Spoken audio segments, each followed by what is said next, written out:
elke knie sal buig, elke mond getuig, dat Daar is 'n spesiale WhatsApp community gestig. Dit staan bekend as die Vita Dei Woordskool en Bybelstudies WhatsApp community. Dit was Leanne wat so briljant was om dit voor te stel en ek weet niks van dit af nie. Toe probeer ek dit nou in hierdie week wat verby is. So julle was die guinea pigs, nee, van ons het mos op die woordskool. So ons wil net sê die link gaan in hierdie video in die video description, onder hierdie video is 'n description box. En in daai boksie is 'n link. As jy op hom klik, dan vat dit jou na die WhatsApp community, daar's mense wat graag wil deel wees. Ek wil baie graag vanaand en volgende maandag, ek wil iets doen wat ek gaan deel in 2. Ons het hierdie week, toe lees ons raak Petrus se woorde, maar jy moet nie nou so toe blaai nie, gaan nie nou daar lees nie, ek gaan dit net sê so lank, en dis 1 Petrus 4 vers 17, waar Petrus sê, dis nou die tyd, dat die oordeel van God, by die huis van God, moet begin. Nee, onthou dit so lank, ons gaan dit volgende week lees, ek wil net vanaand, wil ek 'n aanloop doen, na volgende week. So ek wil na 'n ander Bybelboek gaan kyk, ook in die Nuwe Testament, wat hierdie saakie aansny op 'n ander manier, maar dit help ons om te verstaan wat dit Petrus bedoel. Maar dit is sidderende woorde. Nee, dis nou die tyd. Nou onthou, wanneer het hy dit geskrywe? Dis 2000 jaar terug geskrywe. En hy sê dis nou die tyd dat die oordeel van God by die kerk, of ja, die kerk van God moet begin. So, julle kan dit miskien by die huis gaan lees, sê weer? 4 vers 17. Ja, gaan lees dit by die huis, en dit is, en doen dit met 'n kruisverwysing. Nee, as jy een van daai apps of konkordansies het. Maar ek wil hê julle moet asseblief saam met my blaai na Jesaja 66 vers 2. Daar's 'n kosbare versie wat julle vir julle eie oë moet sien. Nee, en jy moet dit in jou Bybel sien. Dit is verskriklik kosbaar. Nee, as julle kan so lank so toe bly. Dan gaan ek net saam met ons bid. Here Jesus, baie dankie vir hierdie geleentheid. Nou, vir een of ander rede is dit hierdie week lekker warm hier by ons en party van ons energietjies is nou nie te wat hoog nie. Maar daar's 'n vreugde en 'n energie wat ons kry in die waarheid van u woord wat ons siele opwek. En ons het so behoefte daarna dat u ons harte sal opwek om te hoor wat u sê, om te sien wat u doen, te beleef wat u wêreld is. En ons wil ons harte ook nou vir u oopmaak. Here Jesus, bedien ons deur u Gees, deur hierdie woord in Jesus se naam. Amen. Jy gehoor, hy maak so snaaks. Jy gehoor? Hoe is dit? Goed. Jesaja 66 vers 2, hoor hier. Weet nie of jy dit al ooit raak gelees het nie. Wie het 'n Engelse Bybel hierso? Behalwe Pippa. Daar agter. So, ek gaan vra, dan gaan jy net vir ons dit in Engels ook lees, is dit reg? Goed, ek gaan dit gou in Afrikaans lees. Jesaja 66 vers 2 in die ou vertaling sê, want my hand het al hierdie dinge gemaak, en so het dit alles ontstaan, spreek die Here. Maar op hierdie een sal ek let. Op hierdie een sal ek let. Nee, ek wil amper daar stop nou. Jy wil net so 'n bietjie dink daaroor. Op hierdie een sal ek let. 66 vers 2, nee?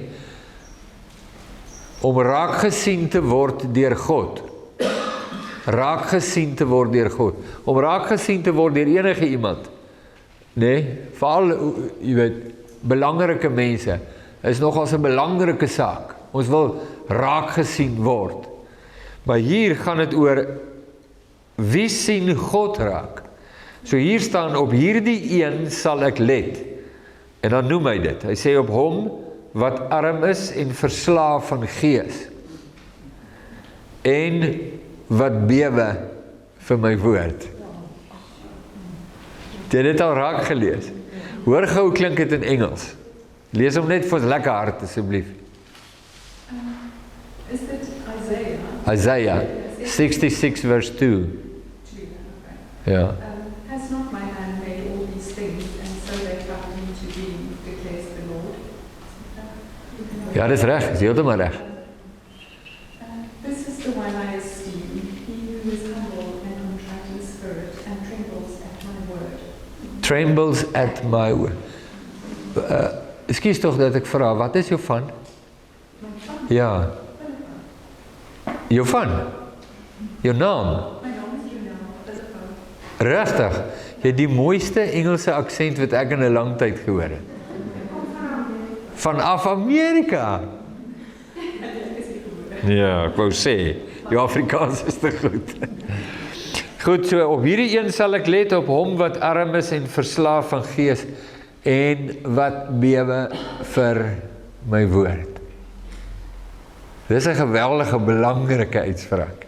Nou kan jy nou dink, nee, om te bewe, hy wat bewe vir my woord. Ons gaan nou lees in Handelinge, so ons gaan van hier af reguit na Handelinge toe vir 'n paar skriffies om te sien hoe lyk gelowiges wat bewe vir God se woord. En wat is die resultaat daarvan? En dit is vir my net, ek lees dit en ek dink, wow, hierdie is briljant, hierdie is fantasties.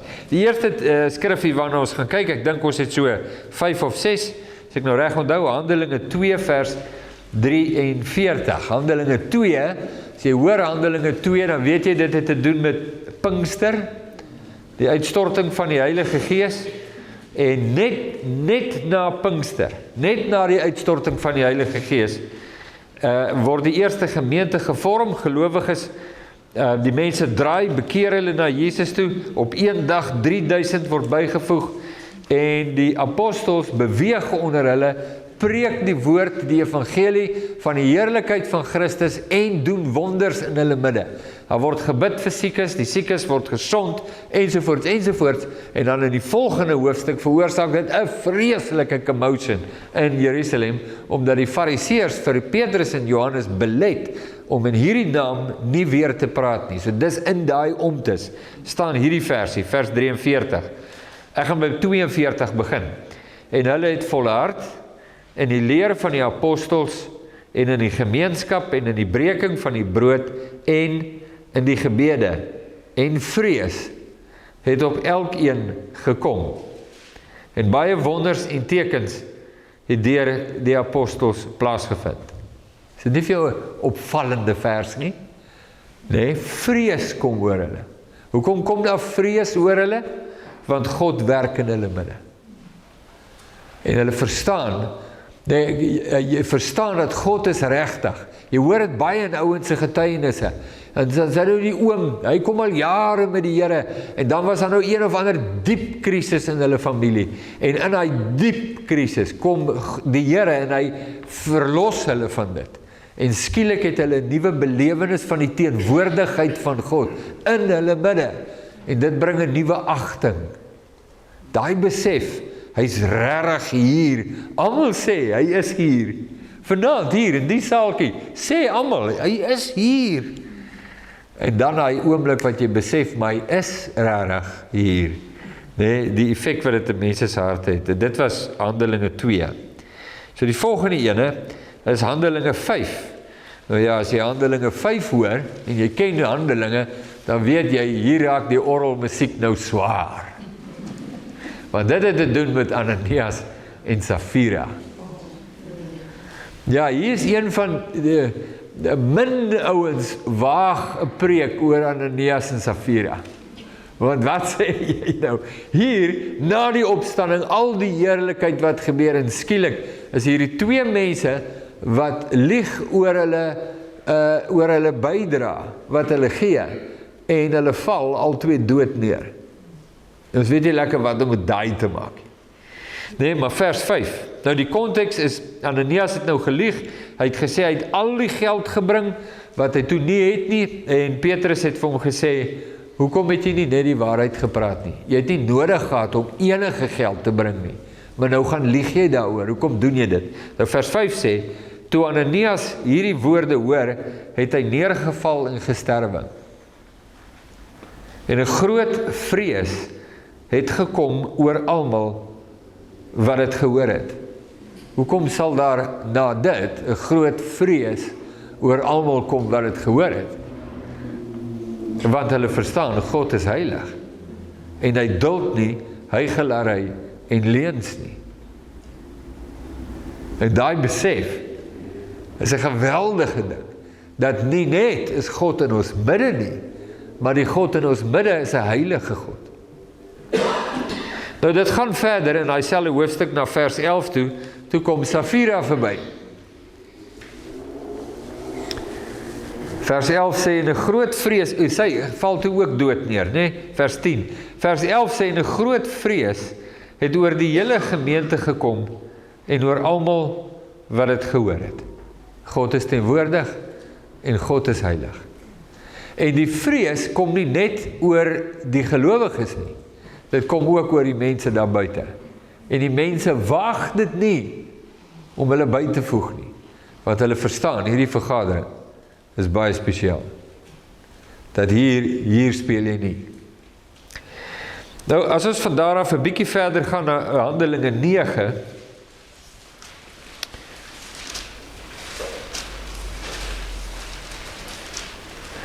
Handelinge 9, Paulus het tot bekering gekom. Omdat Paulus tot bekering gekom het die vervolging vir 'n tyd lank gestop in Judea, Galilea en Samaria. Want die man wat die vervolging aangeblaas het, is nou gered. Hy is nou 'n disipel en hy gaan nou na die sinagoges en preek uit die skrifte, en hulle het net die Ou Testament, preek uit die skrifte dat Jesus die Christus is. En daar staan in vers 31 hierdie woorde. Handelinge 9:31, en die gemeentes deur die hele Judea en Galilea en Samaria het vrede gehad, en terwyl hulle opgebou is en gewandel het, sien julle, in die vrees van die Here en die vertroosting van die Heilige Gees, het hulle vermeerder. Nou hier is vir my interessant, ek wil dit sommer nou sê, ek is bang ek vergeet dit. Die moderne tendens is om dit totaal en al weg te praat. Jy praat dit heeltemal, wat's die vrees van die Here? En dan, wat ook al jou verduideliking is eintlik gemik daarop, om dit heeltemal weg te vat, want, haal ons nou vir Paulus aan in die Timoteusbrief, wat sê, God het ons nie gegee 'n gees van vrees nie, maar een van krag, liefde en selfbeheersing. So nou gebruik ons die Bybel teen homself, om een versie uit te haal, sodat ons hierdie kan uitkrap, dat ons nou 'n soort van net 'n moderne verduideliking kan hê van wat hier gebeur. En daar is hierdie aversie teen enige iets wat te doen het met 'n vrees vir die Here, die vrees van die Here. En ons voel ook, jy weet, maar dit gaan mense weghou uit die kerk. So ons preek, moenie dit preek nie, ons preek nie dit nie. Maar die teendeel is waar. Hier staan in hierdie versie, en hulle het gewandel in die vrees van die Here en het vermeerder. Wat? Lightbulb. Handelinge 19, selfe hoofstuk vers 17, ek gaan nou 'n bietjie terug, ekskuus. Hy was 31, vers 17, jong, het ek dit nou reg? Ja, ek gaan lees van vers 16 af. Dis die geval van die seuns van Skewa. Ja, dis 'n interessante storie. Jong, hierdie Handelinge is aan vir jou action-packed en fast moving. Maar hier was hierdie 6 mannetjies, 6 bulle, 6 bondjies. En hulle het ook gedog, maar wag, hulle gaan hierdie terrein betree van duiweluitdrywing. En toe was daar 'n demoniese besete persoon, en hulle gaan sê vir hom, in die naam van Jesus, wat Paulus verkondig, gaan uit hom uit. En die demoon draai na hulle toe, en sê, Jesus ken ek, van Paulus weet ek, maar wie is julle? En toe jaag hy vir hulle. En hulle hardloop daar uit sonder klere. Hy skeer die klere van hulle lywe af. Nou ja, nou staan dit, ons gaan nou lees vers 16. Toe spring die man, in wie die bose gees was, op hulle, en oormeester en oorweldig hulle, sodat hulle naak en gewond uit daardie huis gevlug het. En dit het bekend geword aan al die Jode en Grieke, wat in Efese woon, en vrees het op hulle almal geval. En die naam van die Here Jesus is groot gemaak. Is vir my so mooi. Ons het nou hierdie week, ek moet dit nou net sê, ons het dit so baie hierdie week gesê wat verby is. Hoekom skryf hulle nie die naam van die verlosser Jesus is groot gemaak nie? Het julle al opgelet? Nooit nie. Hoekom sê hulle nie die naam van die beskermer Jesus, die voorsiener Jesus, die vriend Jesus, die herder Jesus? Hoekom nooit hoor jy enige van daai benaminge wanneer hulle oor Jesus praat nie, maar elke liewe keer sê hulle en die naam van die Here Jesus is groot gemaak. Hierdie kerk verstaan een ding. Hulle weet dat Jesus is wie hy sê hy is. En wie is hy? Die Here. En as hy nie jou Here is nie, is hy nie jou saligmaker nie. Is hy nie jou herder nie. Hy is die Here heel eerste. En daai besef, nou besef hulle sommer, hulle besef dat ware gesag lê in die naam van Jesus en vrees val oor die mense om te verstaan dat hierdie is nie speletjies nie. Dis nie 'n inkantasie nie. Jy kom nie na iemand met 'n formulietjie in die naam van Jesus wat Paulus verkondig nie. As jy nie onder die gesag van Jesus staan nie, gaan hy met jou die vloer vee. En daai besef, daai gesag is geweldig. Nou, wanneer jy hierdie goedjies lees oor die vrees van die Here in die kerk, dan sien jy daar's 3 dinge wat in die kerk ingekom het waar die vrees van die Here oor die mense was. Die agting vir God. Mense wat bewe vir sy woord. Hulle bewe vir sy woord. En die 3 goed is nogals insiggewend en ek wil dit graag met jou deel. Dit het regtig my hart sommer verlig. Die eerste ding wat jy sien, ek gaan nou 'n voorbeeld vir jou lees, maar die eerste ding is, die kerk word heilig en ernstig oor sonde. Eerste ding wat jy sien. Jy sien dit byvoorbeeld in Handelinge 5, ons het dit gelees met Ananias en Safira, toe hulle agterkom, dat hierdie dingetjie wat die ander mense net so oor die hoof sien dalk, en net sê, ag man, dis nou, ja, okay, jy het nou 'n bietjie gelieg hierso en so aan, maar moet dit nou net nie weer doen nie. Sterf hulle. En hulle verstaan, die intensiteit van God se heiligheid. En hulle raak bewus daarvan, dat geen sonde is toelaatbaar nie. Geen sonde is aanvaarbaar nie. En dit is so maklik in vandag se tyd. Ek moet dit nou al vergelyk met wat jy vandag sien. Vandag is die grootste verskoning vir sonde 'n woord wat uit die Bybel kom. Weet jy wat die woord is? Genade. En die woord genade is die verskoning vir sonde. Moenie worry, dit maak nie saak wat jy doen nie. Jesus het klaar vir alles gesterwe aan die kruis. Sy genade is nou oor jou. Dis wat ons preek. Dis nie wat jy hier sien nie. Daar's niemand wat so klokhelder weet dat Jesus gekruisig was en opgestaan het uit die dode soos hierdie mense nie. Dit het 50, 60 dae van tevore gebeur. In hulle dorp. Hulle was daar. Hulle het nie gekyk na Chosen op die TV nie. Hulle was daar.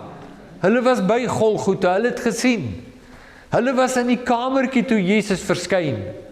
En hy opstaan uit die dode en hulle skrik mos hulle net nie flou nie. Hulle was daar toe Jesus sê, gee my kos om te eet. Ek's nie 'n spook nie, ek sal vir julle wys. Hulle het dit belewe, hierdie mense. En hulle verstaan een ding. Nooit is genade verskoning vir sonde nie. Hoe ons gekom het waar ons nou is, weet nigter alleen. Maar dis die eerste ding.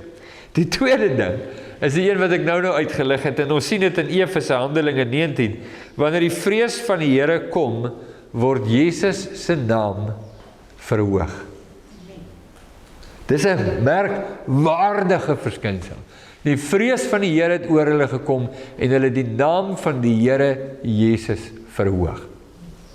Nou sê ek, en Pippa, as ons nou die IFJJ doen, en ons praat met mense oor die heerskappy van Jesus, en die posisie van Jesus en die heerlikheid van Jesus, dan praat ons nie oor een van hierdie goed nie, want daar is nie tyd om oor dit nog te praat nie, die week is net so kort, ons zoom nou in op een spesifieke ding, maar die eienaardige ding wat gebeur, is almal van hulle, beleef die vrees van die Here.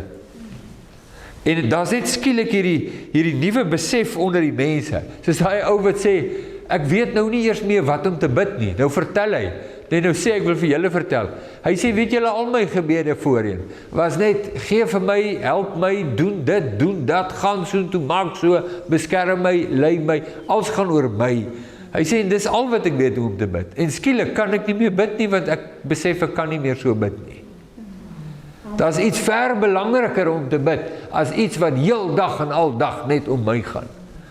Sien jy hoe die gees van die Here in sy hart werk, om by 'n plek te kom waar hy verstaan wie Jesus is, en nou begin alles verander, insluitend in sy spraak.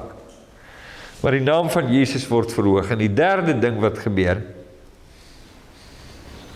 ek wil net sê, oor Efese, daai Handelinge 19, het was ook die plek waar hulle okkultiese boeke gebring het en verbrand het in die stadsplein. Hulle het hulle sonde bely, hulle brand hulle boeke, niemand het vir hulle voorgesê waarvan ons weet nie, hulle het nie 'n video gekyk nie, dat is net die besef van wie Jesus is, en dat hy in ons midde is, en dat hy die Here is, en hulle kom met alles na vore, hulle kom met alles na die lig. Nou dink ek aan, dit was Jesus wat aan die mense gesê het in Johannes 2, julle wil nie na my kom nie, sodat julle werke nie geopenbaar word nie. Daarom wil julle nie na my kom, julle hou net verby, want die goed wat julle in julle boesem dra, wil julle dra. En so julle weet, as julle na my toe kom, dan kom dit aan die lig. So uit vrees vir dat jou sonde aan die lig sal kom, en dat jy daarmee dit moet aflê en klaarspeel, hou jy by Jesus net verby. Maar hierdie mense is eienaardig, hulle kom na Jesus toe, hulle gryp die lig vas, maak sy naam groot, 'n vrees van die Here val oor hulle, en hulle bring hulle okkultiese boeke en brand dit, hulle weet net dadelik, dis onrein, dis onheilig, en hulle maak klaar daarmee. En 'n laaste ding wat jy sien, waar die vrees van die Here is die kerk begin groei. Nou dis Handelinge 9. Ek het dit gelees, die gemeente het opgebou geword en in die vrees van die Here gewandel en hulle het vermeerder. Daar's geestelike stabiliteit, daar's ware disippelskap, groei is nie oppervlakkig nie, en die vrees van die Here bring groei. Nou lees ek hierdie goed en ek sien dit raak en ek dink, hierdie is absoluut merkwaardig. Want as ek ooit gedink het in die verlede, ek verstaan die vrees van die Here, dan wil ek nou amper sê, in hierdie laaste jaar voel dit vir my, ek verstaan dit nou vir die eerste keer. Regtig wat beteken dit? En dit voel vir my na hierdie laaste week in Eysterfontein, nou verstaan ek dit. En ek dink, dis presies hoe die evangelie in die mense hart werk, want het bring 'n verdieping by jou, soos 'n ui wat jy afskil, al hoe dieper en verder, om te verstaan die weë van die Here en die wêreld van die Here. Maar nou dink ek oor hierdie kosbare waarhede, nou besef ek, dit wat waar is vir die gemeente. 'n gemeente is 'n versameling mense. Dit wat waar is vir die community, is waar vir die individu. As dit nie waar is vir die individu nie, dan is dit nie waar in die community nie. As dit waar is dat die gemeente, net die community, groei wanneer die vrees van die Here oor hulle kom, dan is dit definitief waar van my as 'n individu, dat ek sal groei, wanneer die vrees van die Here oor my kom. En die invers is ook waar. As jy dit nie het nie, sal jy nie groei nie. Weet jy hoekom nie? Want as jy nie bewe vir sy woord nie, doen jy nie wat hy sê nie. En die enigste manier hoe ons kan groei, is deur te doen wat hy sê. Nou sit daar in die groep, ek moet net gou dit vertel, want ek sien haar gesig nou voor my. Daar sit 'n tannie, sy is nou al jare daar, haar kinders, sy kinders, is nou al groot ook. En sy is al jare in die gemeente, sy Sy sê, die een oggend, ek dink dit was Saterdagoggend, sy sê, Vrydagnag, nou lê sy en sy kan nie slaap nie, van nou dink sy aan al hierdie goeters, nee, aan al hierdie, dit woel so na, nou bid sy, nou sê sy, Here Jesus, help my om te kan sien, help my om te kan verstaan, nou sê sy, en daar sê, gaan nou lig 'n lightbulb vir haar op, sy woorde. Sy het 'n lightbulb oomblik gehad. Sy sê, wat is die lightbulb oomblik? Sy sê, dis maar net dit. Toe ek in die wêreld was, het ek onder die gesag van die Satan gestaan.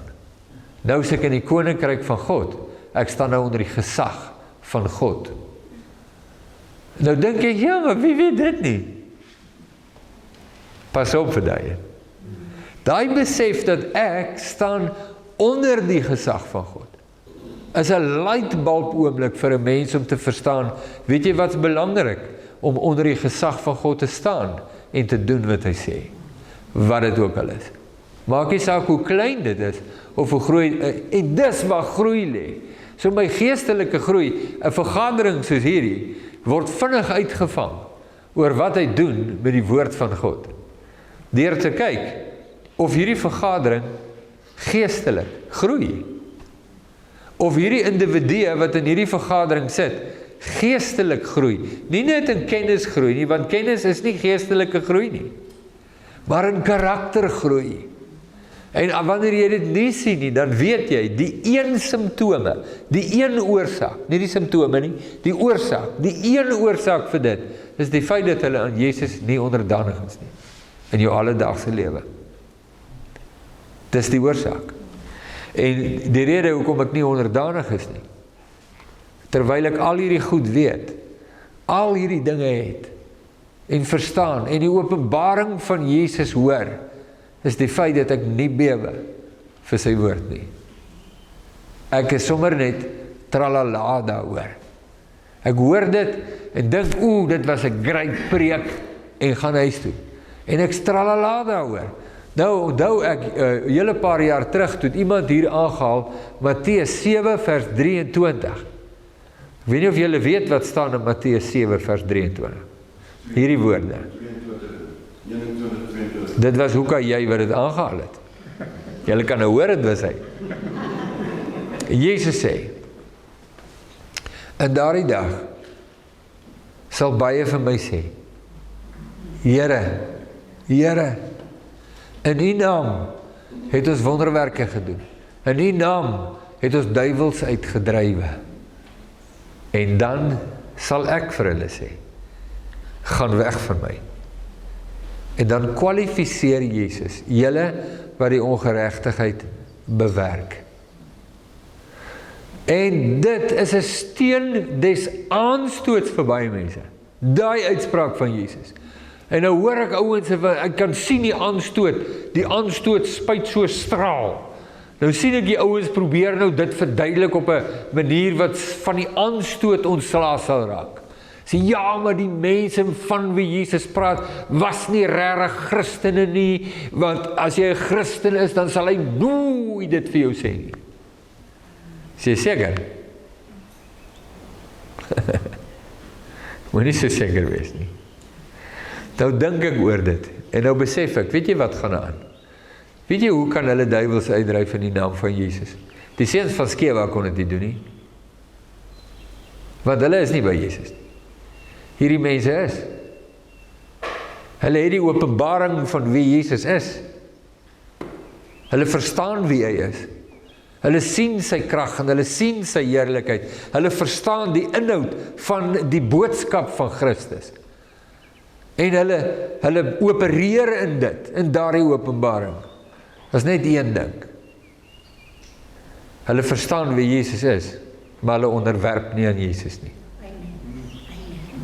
Julle wat die ongeregtigheid bewerk. Wat is die ongeregtigheid waarvan die Bybel praat? Jesus sê in Johannes 16, die Heilige Gees sal die wêreld oortuig van geregtigheid, dat ek die standaard van geregtigheid is. Julle bewerk die ongeregtigheid.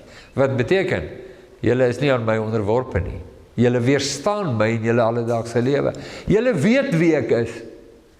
Julle sit in die dienste, julle hoor dit, julle deel in die wonderwerke, julle deel in die vreugde, julle is by met die nagmaal, julle sien al hierdie dinge, julle hoor van Ananias en Safira, julle verstaan al hierdie goed, nog steeds onderwerp julle aan die gesag van Jesus nie.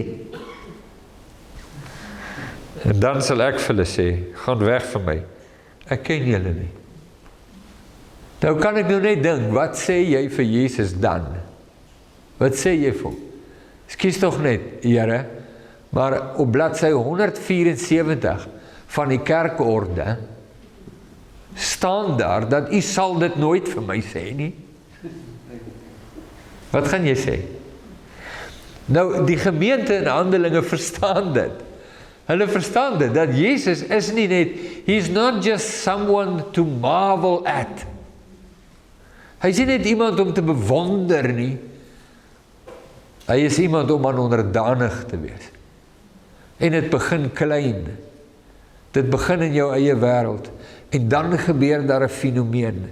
Die gemeente begin die teenwoordigheid van God uitstraal.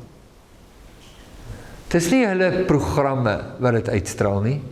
Het is nie die charisma van hulle pastoor wat dit uitstraal nie. Het is nie hoe mooi hulle sing en hoe sag hulle stoele sit nie. Het is nie hoe fantasties die gebou is en die kospakkies wat hulle uitdeel en die sendingtogte wat hulle onderneem na Mosambiek nie. Want jy kan al daai dinge doen en Jesus nog steeds mis. En wanneer jy Jesus op daai manier mis jy die lewe. En die gemeente verstaan dit. En hulle bewe vir sy woord. En hulle word die platform waar die heerlikheid van God te sien raak. Hulle word die platform.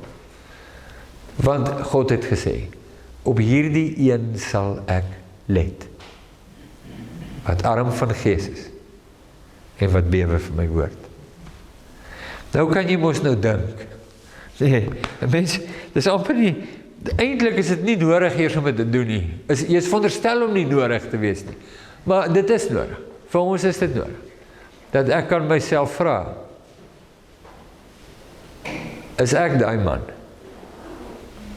Bewe ek vir sy woord? Is ek 'n persoon wat in die vrees van die Here wandel? Is dit vir my belangrik om te weet wat Jesus sê, want ek bewe vir sy woord? Is dit belangrik in hoe ek my verhoudings hanteer? Of skuif ek hom op 'n kritiese oomblik in die verhouding, skuif ek hom een kant toe en gaan self verder? Met of my ywer, of my passie, of my redenasies? Of bly ek onder sy gesag? Want dis wat die vrees van die Here impliseer. Daar is vir my niks belangriker as om te hoor wat hy sê nie. Nou, Petrus gaan nou volgende week sê, as ons dit lees, dis nou die tyd vir die oordeel van God, om by die huis van God te begin. En een van die dinge wat Petrus bedoel, en ons gaan nou lekker daarna kyk volgende week, is nie vir nou nie, maar is die feit dat die kerk deur lyding gaan. Want dis in lyding wat daar 'n reiniging kom van al die flaf en die wol en die nonsens waarmee ons so maklik omring. Dis juis in daai lyding waar ek skielik na God begin soek, soos ek voorheen nog nooit na hom gesoek het nie. Wil jy bewys hê? Gaan jy 2 gee. Die een is denkbeeldig en die ander een is regtig. Die oom sit daar, en hy is nou by die kerk en so aan, en hy is selfs op die kerkraad, en hy bid voor hy eet, en hy lees sy Bybel en so aan, en hy hou, jy weet, boeke vat, en weet, hy is 'n baie voorbeeldige oom, en dan sê die dokter vir hom, hy het 6 maande oor om te lewe. En alles verander. Die intensiteit van hy oom se soeke verdriedubbel. Daar's iets wat in lyding plaasvind, en dis die loging van jou siel. En daarom sê Petrus, ons moet deur lyding gaan. vir daai rede. Sien net hy wat dit sê nie. Jesus sê dit ook. Paulus sê dit ook. Hulle sê dit almal. Dis die denkbeeldige voorbeeld. Die regte voorbeeld is, en gesels nou vandag my dogter. Nou julle die getuienis gehoor 2 weke terug. En nou praat ek met haar, en daar's iets anders in daai 2 kinders. Hulle is nou deur hierdie krisisie. Nou, dit was 'n wilde krisis, maar is nog nie naaste by so wild, soos wat hulle dalk nog mag beleef vorentoe nie. Want dis die aard van die lewe. Maar daar is iets anders by hulle. En vir die eerste keer by my dogter sien ek 'n verstaan oor die beheer van Jesus, ook in krisisse. Waar daar voorheen 'n krampagtige benoudheid is oor die desired outcome. Jy weet, jy is by die Here en die ding moet net loop in een rigting, en dis die rigting waarin jy graag wil hê dit moet loop. En as dit lyk asof dit nie in daai rigting loop nie, dan val jy uitmekaar soos 'n saggekookte hoendertjie. Dit is verskriklike spanning en goeters, jy kan dit nie glo nie, kan nie verstaan nie. Maar iemand wat daai pad met Jesus gestap het, en hom gevind het binne in die krisis, toon 'n karaktereienskap wat jy by niemand anders te kry, behalwe by hulle nie. En dis die wete en die verstaan, dat die Here wat ek dien, is in beheer, maak nie saak wat gebeur nie. Dis geweldig, jy kan nie dit aansit nie. En dit is vir my so lekker om dit te hoor by hulle, want ek ken my dogter, sy, ek weet nie of ek dit vir julle moet sê nie, maar sy is in ons familie die drama queen. En 'n drama queen soek mos drama, hulle stertjies gaan net so, as hulle drama sien. En dit is so amazing om te sien hoe die Here hulle bedien het. En ek verstaan, met ons is dit presies dieselfde. Ek wil vir julle net dit sê. Ek gaan tel hierdie week, hoe lank het Paulus by 'n plek gebly? Wil julle weet? Wil jy raai, wat is die langste wat Paulus op een plek gebly? 2 dae. Hoeveel? 2 dae. 2 dae. Si. Speedy Gonzales. Wie raai nog? Is nie 2 nie. Wat is die langste wat Paulus op een plek gebly het? Week of 2? Ja, hy het in Efese 3 jaar gebly. Dis die langste. Die volgende gemeente waar hy baie lank gebly het, was Korinthe. Dit was 1,5 jaar. Die ander plekke het hy partykeer 2 weke, 'n maand, 3 maande. En daai mense die Here gedien met alles wat hulle het. Nou, hoekom het ek dit getel? Wil jy raai? Want nou dink ek, hoe lank bestaan die woordskool al? Dit is vir my 'n belangrike saak om aan te dink. Weet julle hoe lank? 8 jaar. Bietjie langer. Sal die feeskomitee net spesifiek vasstel hoe presies hoe. 8, 9 jaar. En Pippa vra vir die mense hierdie week, hulle huiswerk was een dag. Die huiswerk was, as jy voor God staan, wat sê hy van jou? Nie wat wil jy vir hom sê nie. Wat sê hy van jou? Van jou. Van en vir. Nou gaan jy, ag nee, hy sal vir my sê, Rickert, man, jy is amazing. Maar as jy nou tyd spandeer met die Here en jy sê, Vader, wat sê U van my? U wat my ken. Wat is U uitspraak van my lewe? Nou, as jy jouself 'n guns wil doen, doen dit. Doen nie oefening. Maak vir jou lekker teetjie. Dan gaan sit jy eenkant daar by die huis. Dan gaan sit jy daar en dan begin jy net. Wat sê Jesus van my voor die Vader? En wat sê die Vader van my? Vra vir hom. En nou verstaan ek een ding, die vrees van die Here is nie daar om my mank te maak. Die vrees van die Here is daar om my te beskerm, om my hart sag te maak, sodat ek God kan belewe. As jy vir dit weghardloop, hardloop jy vir God weg. En daar is die ding. En nou dink ek dink is gepas vir gelowiges om die volgende gebed te bid, om te sê, ietsie soos, Here Jesus, ek verstaan nie wat dit is nie. Wil jy my nie leer nie? Leer my wat dit is. Maak dit aan my oop en bekend, sodat ek ook onder die geseënde stel, wat deur God genoem word, hulle wat bewe vir my woord. Leer my, Here Jesus. Bid dit, jy kan. Ek onthou my maat gesê, jong, jy moet pas op wat jy bid vir die Here. Maar nou doen hy dit. So asof jy moet bang wees vir God. Want my ma het gesê, die tannie het gebid, Here, maak met my net wat hy wil. Dan hoor ek my ma sê, jy weet nie wat jy bid nie. So asof jy nou vir God, jy weet, hy is die groot monster, en as jy vir hom net vrye teels gee, dan gaan hy, gryp jou aan jou gorrel. Dis nie wie hy is nie. Dis nie wat hy doen nie. En die vrees wat ek vir hom het, is omdat ek bang is, ek moet my eie gesagposisie afgee. Dis die vrees wat ek handhaaf. Maar om hom te vrees, dis waar my lewe lê. En ek kan vir Jesus vra om my dit te leer. Want dis wat die Heilige Gees sal doen. So kom ek bid saam met jou, dan vra ons die Here dit. Here Jesus,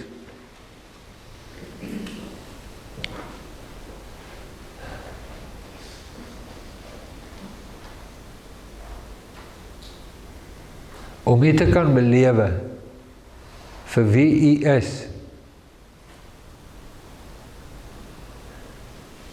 nie die een wat ek my verbeel U is nie,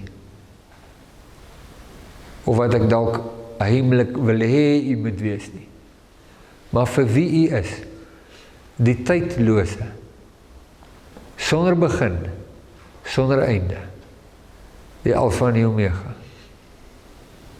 om U te ken in my lewe, as die Here. Dis die een ding wat ek begeer. Dat U salf aan my oë sal smeer, om U te kan sien, soos nog nooit tevore nie. Dat U my ore sal oopmaak, om U stem te kan hoor, helder en duidelik, soos nog nooit tevore nie, en my hart op te wek, om te wil bewe vir U woord, en alles wat ek dink doen is sê.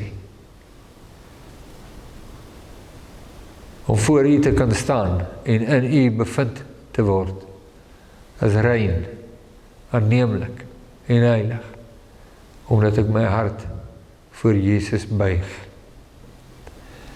Here Jesus, ek bid vir my boeties en sissies, in hierdie saaltjie vanaand. U ken hulle, U weet waar kom hulle vandaan, U weet wat woel daar in hulle harte. Here Jesus, wees hulle ook genadig, om aan hulle te gee, 'n vrees van die Here, om te bewe vir U woord,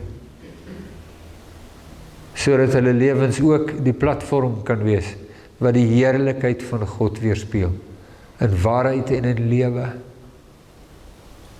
Wat hulle ook al terughou, Here Jesus, gee hulle die genade om dit neer te lê, wat dit ook al is, en U te omhels vir wie U is. Bid dit in Jesus se naam. Dankie Here. Amen. Elke knie sal buig.